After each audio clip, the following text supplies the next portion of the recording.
디도서 1장. 우리는 디도서 1장을 읽고 설명하겠습니다. 하지만 그 전에 먼저 복음에 대해 이야기해 보겠습니다. 인간의 죄에 대한 하나님의 해결책. 문제는 의로움이 귀속되었다는 것입니다. 우리가 복음을 믿을 때 우리의 죄는 그리스도께 전가되고 우리는 그리스도의 위를 받게 됩니다. 그러므로 그의 위는 그의 영, 곧 우리 안에 있는 그의 생명과 같습니다. 하나님께서는 죄를 알지도 못하신 그를 우리를 위하여 죄로 삼으셨습니다.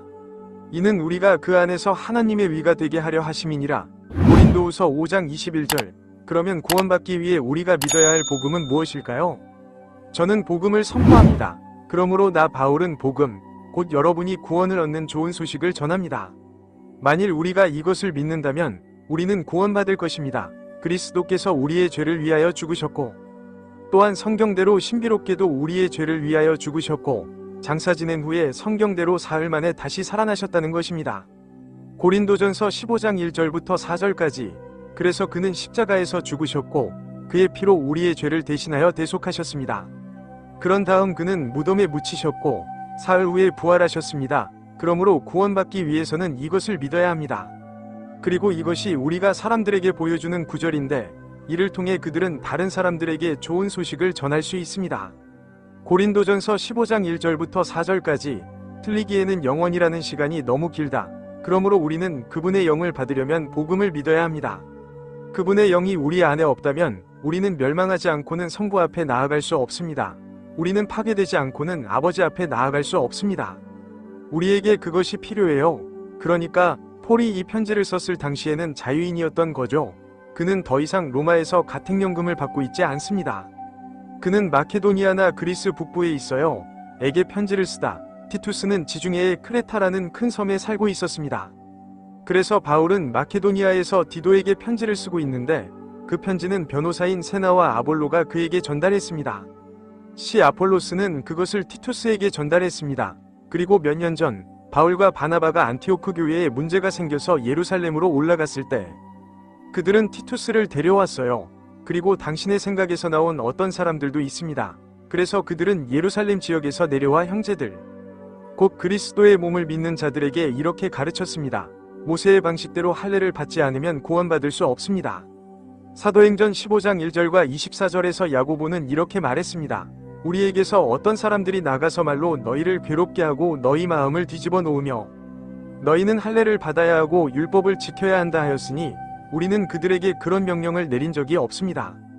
그래서 제임스는 우리가 그들에게 영혼을 뒤집거나 진실에서 멀어지게 하라고 말하지 않았다고 말했습니다.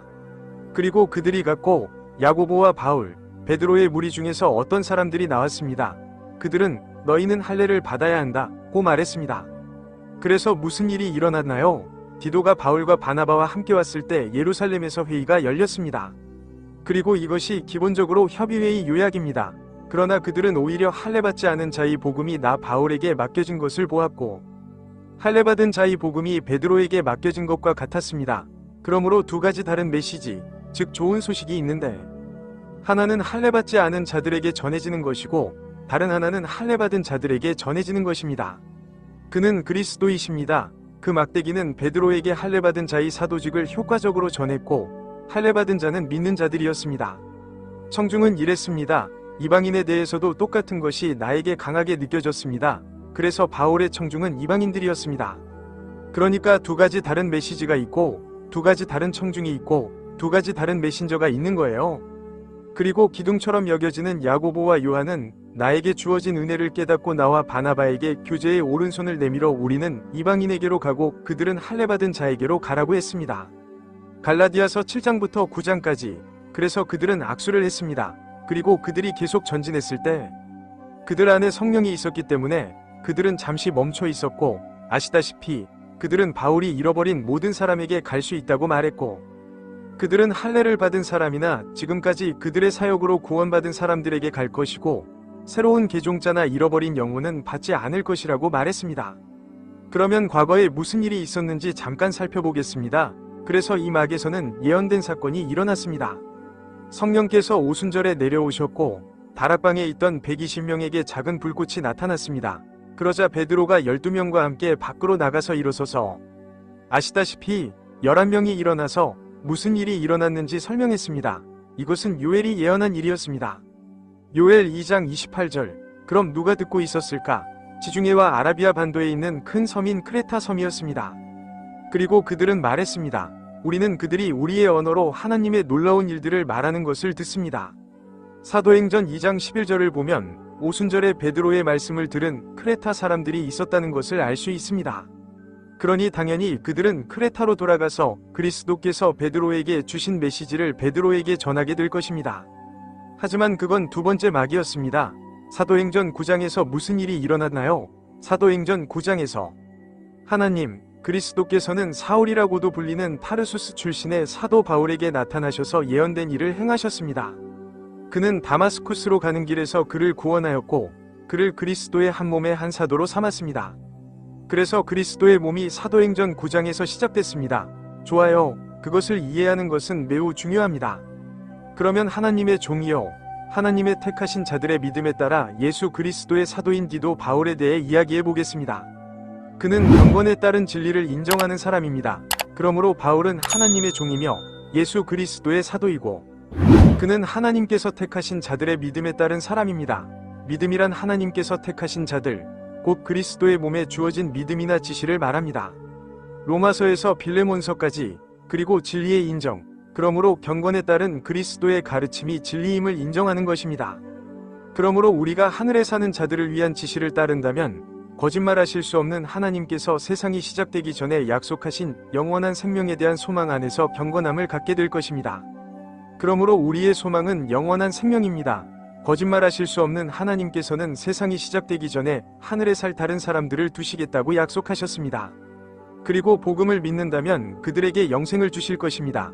그러나 때가 되어 하나님 우리 구주의 계명에 따라 내게 맡겨진 설교를 통해 그의 말씀을 나타내면 말입니다. 그래서 정해진 때가 되어서 하나님께서는 좋아, 이제 가서 다른 무리를 구원해서 천국에 살게 하겠다고 결정하셨고 그런 다음 이 설교를 바울에게 맡기셨고 바울에게 이 메시지를 디도에게 전하라고 명령하셨습니다. 그가 공통신앙을 가지고 내 아들에게 편지를 쓰고 있는 사람이 바로 그 사람이에요. 그러므로 디도는 바울의 말을 믿음으로써 구원을 받았습니다. 그는 그들이 공통적으로 가졌던 신앙, 즉 로마서에서 빌레몬서로의 신앙을 통해 자신의 아들이 되었습니다. 하나님 아버지와 우리 구세주 예수 그리스도로부터 하늘의 사람들에게 은혜와 자비와 평화가 있기를 기도합니다. 그래서 그는 하나님 아버지와 주 예수 그리스도로부터 인사를 전합니다. 그는 영감을 받아 디도에게 편지를 썼는데 그 목적은 크레타에 있는 디도에게 부족한 것을 바로잡고 각 성읍의 장로들을 임명하라는 것이었습니다. 그래서 바울은 디도와 함께 크레타에 있었지만 디도를 그곳에 남겨두고 그에게 아직 해야 할 일들을 돌보고 각 도시에 장로를 임명하라고 말했습니다. 어떤 사람이 말하길 제가 너에게 정해준 크레타 섬에는 100개가 넘는 도시가 있다고 하였느니라. 그래서 그는 전에 그를 임명했다고 말했고 지금은 더 자세히 말하고 있습니다. 만약 누구라도 비난받을 것이 없고 한 아내의 남편이며 충실한 자녀를 두고 있으며 폭동이나 방탕함으로 고소당하지 않은 사람이 있다면 말입니다. 그러니까 어떤 사람이 좋은 평판을 가지고 있고 비난받을 것이 없으며 한 아내의 남편이고 한 아내에게 충실하고 충실한 자녀를 두고 있으며 예의 바르고 폭동을 일으키거나 어수룩하다는 비난을 받지 않는다면 주교는 하나님의 청지기로서 비난받을 것이 없어야 합니다. 그러니까 그는 나쁜 평판을 가진 사람이 되어서는 안 되며 자기 뜻대로가 아니라 하나님의 재물을 관리하는 청지기나 관리자가 되어야 한다는 거예요. 그렇지 않아요. 그는 자신의 뜻을 원하는 사람이 아니라 하나님의 뜻을 원하는 사람이어야 합니다. 쉽게 화를 내는 사람이 아니고 성격이 급하고 술을 좋아하는 사람도 아닙니다. 하나님의 말씀보다 와인을 마시는 것에 더 관심이 있는 사람은 아닙니다. 아니, 스트라이커 말이야. 주먹으로 논쟁에서 이기는 사람이 아니란 말이야. 더러운 이익에는 관심이 없습니다. 부정직한 돈을 원하는 사람이 아니라 환대를 사랑하는 사람입니다. 그러니까 주변에 사람들이 있는 걸 좋아하는 사람. 예를 들어 집에 있는 사람을 말하는 거죠. 좋은 남자를 사랑하고 다른 사람들과 즐거운 시간을 보내고 술에 취하지 않은 상태에서도 그들을 걱정하는 사람. 신은 신이고 자신은 그저 공평한 존재가 아니라는 걸 깨닫는 사람. 거룩함은 하나님과 분리되기를 원합니다. 삼가는 그는 건전한 교리를 통해 가르침을 받은 대로 온건하고 굳건하고 충실한 말씀을 붙잡아야 합니다. 건전한 교리는 바울이 로마서에서 빌레몬에게 보낸 그리스도의 지시로 권고하고 확신시키기 위해 쓰인 것입니다. 반대자들은 말로 행동으로 옮기도록 촉구하고 반대자들을 설득하거나 이게 무슨 일이 일어나고 있는지 모르겠다고 말하는 사람들을 설득하는 것을 의미합니다. 하나님께서는 바울에게 복음을 주지 않으셨고 그를 사도로 삼지도 않으셨습니다. 그는 천국에 사는 사람들에게 지시를 내리지 않습니다. 그는 반대자들을 설득할 것이다. 그는 크레타에서 어려운 임무를 맡았습니다. 왜냐하면 그곳에는 어수룩하고 헛된 말을 하는 자들과 사기꾼들이 많기 때문입니다. 특히 할례받은 자들에게는 더욱 그렇습니다. 특히 베드로의 추종자들은 예루살렘 공의회 합의를 존중하지 않기 때문에 많은 문제를 일으키고 있습니다. 그들의 입을 막아야 합니다. 알겠습니다. 예루살렘 공의회 합의는 사도행전 15장과 갈라디아서 2장 7절부터 9절까지에 나와 있습니다. 그러면 누구의 입을 막아야 할까? 그들은 아시다시피 집 전체를 파괴하는 자들은 말을 멈춰야 합니다. 그 전복이란 진리에서 돌아서서 더러운 이익을 위해 가르쳐서는 안 될 것을 가르치는 것을 의미합니다. 그러니까 그들은 돈을 벌기 위해 이런 걸 가르치는 거예요. 사실이 아니니까요. 그중 하나가 팔렸어요. 심지어 그들 자신의 예언자조차도 그리스도인들은 항상 거짓말쟁이이고 사악한 짐승이며 비열한 자들이라고 말했습니다. 그러니까 아시다시피 그건 별로 좋은 일이 아니죠. 이 증인은 사실입니다. 그래서 바울은 이것이 정말 사실이라고 말합니다. 그러므로 그들을 엄하게 꾸짖어 그들의 믿음이 온전해지도록 하라. 그러므로 그들을 엄하게 꾸짖어라. 그리고 유대인의 우화에 귀를 기울이지 않는 것도 마찬가지입니다. 그들은 오늘날 일어나고 있는 일이 그리스도의 지상 사역이라고 말하는 할례자들의 말을 듣지 않을 것입니다. 하지만 아시다시피 지금은 바울을 통한 그리스도의 사역이며 진리에서 돌아서는 사람들의 계명입니다. 그러니 인간의 지혜를 내놓는 사람들도 그것을 따라서는 안 됩니다. 순수한 자에게 모든 것은 바울과 같은 사람들에게는 깨끗하지만 더럽혀지고 믿지 않는 사람들에게는 아무것도 깨끗하지 않습니다. 그러므로 베드로와 바울을 섞는 자들은 순수하지 않기 때문에 더럽혀졌고 순수한 바울적 사람이 아니면 심지어 그들의 마음과 양심까지도 더럽혀졌습니다. 그래서 그들은 마음이 막지 않기 때문에 더럽혀지고 성경에서 다른 것을 볼 수 있기 때문에 양심이 더럽혀집니다. 하지만 그들은 그것을 믿지 않을 것이다. 그들은 하나님을 안다고 공언하지만 행위로는 하나님을 부인합니다. 왜냐하면 그들은 바울과 그들의 교리를 따르지 않기 때문입니다. 그리고 그들은 그가 가증스럽고 모든 선한 일을 행하지 아니하는 버림받은 자라는 것을 부인합니다. 그래서 그들은 가증스럽고 역겹고 하나님께 혐오스러운 존재입니다. 왜냐하면 그들은 하나님의 말씀을 믿지 않고 모든 선한 일에 불순종하기 때문입니다. 그들의 좋은 일은 올바른 복음을 전파하는 것이어야 합니다. 고린도전서 15장 3절 1에서 4까지 또는 3과 4까지요. 그리고 그들은 교리에 있어서도 바울적이어야 합니다. 로마서 2장 빌레몬서는 우리의 지시이지만 그들은 베드로와 바울을 섞어 쓰고 있습니다. 그러므로 모든 선한 일을 행할 자는 버림을 받았으니 진실로 무엇이 부족한가? 좋은 일이에요. 그러니 우리는 어떤 좋은 일이 효과가 있는지 알 수 없을 겁니다. 올바르게 나누지 않으면 어떻게 해야 할까요? 그러면 어떻게 올바르게 나눌 수 있을까? 하나님께서 바르게 분별하시는 것은 우리에게 성경 공부를 이해하는 열쇠를 주십니다. 즉, 자신이 하나님께 받아들여진 사람임을 보이고 부끄러울 것이 없는 일꾼이 되며 진리의 말씀을 바르게 분별하는 것입니다. 성경 전체가 진리이지만 우리는 그리스도의 몸을 위한 진리와 성경의 나머지 부분을 구분해야 하며 불경건하고 헛된 횡설수설은 피해야 합니다. 왜냐하면 그런 것들이 더욱 불경건하게 될 것이기 때문입니다. 그러므로 우리가 올바르게 나누지 않는다면 이는 우리가 들어서는 안 될 일인데 그것은 헛된 헛소리일 뿐입니다. 횡설수설은 더욱 불경건해질 것입니다. 우리는 경건함을 원합니다. 기억하세요. 그것은 처음에 티투스에 있었습니다. 디도서에는 경건에 따른 진리가 기록되어 있습니다. 그러면 어떻게 올바르게 나눌 수 있을까? 성경의 책 순서에는 신이 연대기가 있습니다. 그래서 성경은 창세기부터 요한계시록까지 구성되어 있습니다. 그러므로 창세기부터 사도행전 9장은 예언이고 로마서부터 빌레몬서까지는 신비입니다. 히브리서에서 계시록은 다시 예언입니다. 그러므로 성경은 시간이 지났지만 이제는 다가올 미래에 관한 것입니다. 그래서 우리는 과거에는 땅에 살 사람들에게 말씀하셨지만 이제는 하늘에 살 사람들에게 말씀하시고 나중에는 다시 땅에 살 사람들에게 말씀하실 것이라는 점에 주목하게 될 것입니다. 그렇다면 과거에는 무슨 일이 일어났을까요? 아담은 하나님께 불순종하였고 얼마 후 하나님은 바벨탑에서 민족들을 제쳐놓고 아브라함을 통해 자신의 민족을 만드셨습니다. 그리고 그는 아브라함에게 할례의 언약을 주셨습니다. 그래서 그는 할례 받은 자들을 위에 두고 할례 받지 않은 자들을 아래에 두었습니다. 그래서 아브라함의 사람들은 모든 사람 위에 있었고 다른 모든 사람들은 아래에 있었습니다. 그리고 그는 모세를 통해 아브라함의 백성에게 율법을 주셨습니다. 그리고 마침내 그리스도께서 이 땅에 오셨고 3년간의 사역을 마치신 후 십자가에 못 박히셨습니다. 그분은 아시다시피 그의 백성의 죄를 위해 십자가에서 죽으셨습니다. 그리고 그는 묻히셨고 다시 살아나셨습니다. 그리고 그분은 40일 동안 이곳에 계시다가 승천하셨고 성령께서 열흘 후 오순절에 내려오셨고 이스라엘은 1년 동안 왕국을 유지해 주겠다고 새롭게 제안했습니다. 그러나 그들은 스데반을 돌로 치고 성령을 모독하는 죄를 지었습니다. 곧 종교 지도자들입니다. 그리하여 이스라엘 나라의 종교 지도자들은 타락했습니다.